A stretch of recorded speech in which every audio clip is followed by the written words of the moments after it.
E commerce के धंधे में फ्लिपकार्ट, अमेजॉन और रिलायंस जियो मार्ट जैसों को कड़ी टक्कर देने की तैयारी टाटा ग्रुप ने कर ली है और इसीलिए टाटा डिजिटल पर अब पूरे टाटा ग्रुप का फोकस बना हुआ है। फेस्टिव सीजन दस्तक दे रहा है और टाटा ग्रुप की नजर इस दौरान ई कॉमर्स कंपनियों के हाथ आने वाली मोटी कमाई पर है। जो साहब जंग का आगाज हो गया है। टाटा ग्रुप की डिजिटल इकाई टाटा डिजिटल ने अपनी ऑथराइज्ड कैपिटल को 15,000 करोड़ रुपए से बढ़ाकर 20,000 करोड़ रुपए कर लिया है। पिछले हफ्ते रेगुलेटरी फाइलिंग में इस बात की जानकारी कंपनी ने दी है। इसका असर ये होगा कि टाटा सन अब टाटा डिजिटल में अतिरिक्त पूंजी लगा पाएगी। पिछले महीने ही टाटा डिजिटल के बोर्ड ने टाटा सन से 2 किस्तों में 3,462 करोड़ रुपए की पूंजी हासिल करने को मंजूरी दी है। टाटा सन से मिलने वाली इस निवेश के बाद टाटा डिजिटल की शेयर कैपिटल 15,934 करोड़ रुपए पर पहुंच जाएगी। इससे कंपनी के पास 4,000 करोड़ रुपए की अतिरिक्त इक्विटी हासिल करने का मौका होगा। टाटा डिजिटल पर टाटा ग्रुप के फोकस का अंदाजा इस बात से भी लगता है कि 2022 में ही टाटा डिजिटल की ऑथराइज्ड कैपिटल 2 दफा बढ़ाई जा चुकी है। मार्च में इसे 11,000 करोड़ रुपए से बढ़ाकर 15,000 करोड़ रुपए किया गया। इसके बाद सितंबर में इसे 15,000 करोड़ रुपए से बढ़ाकर 20,000 करोड़ रुपए कर दिया गया। अगर आंकड़ों पर नजर डालें तो भी इस साल का पता चलता है कि पिछले 4 साल में टाटा सन्स ने इस साल बड़ी पूंजी टाटा डिजिटल में डाली है। आपको पता ही होगा कि टाटा डिजिटल ने हाल ही में अपने सुपर ऐप टाटा न्यू को लॉन्च किया है।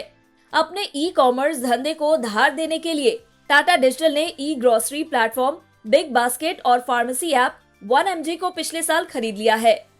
साथ ही टाटा डिजिटल ग्रुप की इलेक्ट्रॉनिक रिटेल चेन क्रोमा की भी होल्डिंग कंपनी है।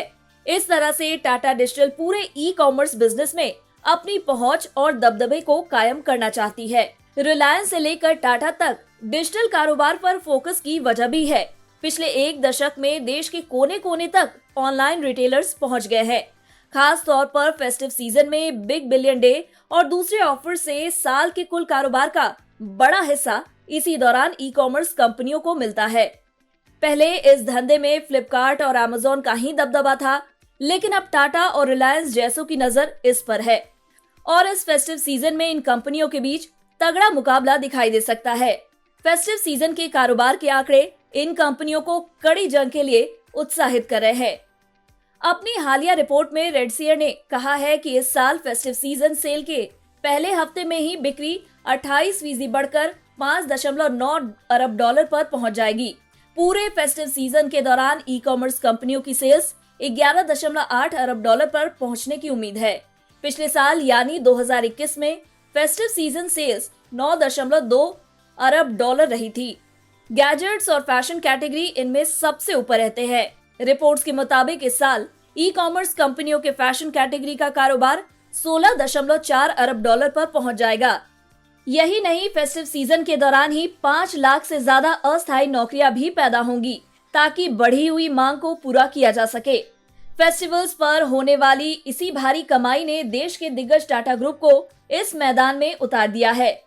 खैर, टाटा के डिजिटल कारोबार पर तगड़े निवेश से ई कॉमर्स की जंग और दिलचस्प बनने के पूरे आसार हैं।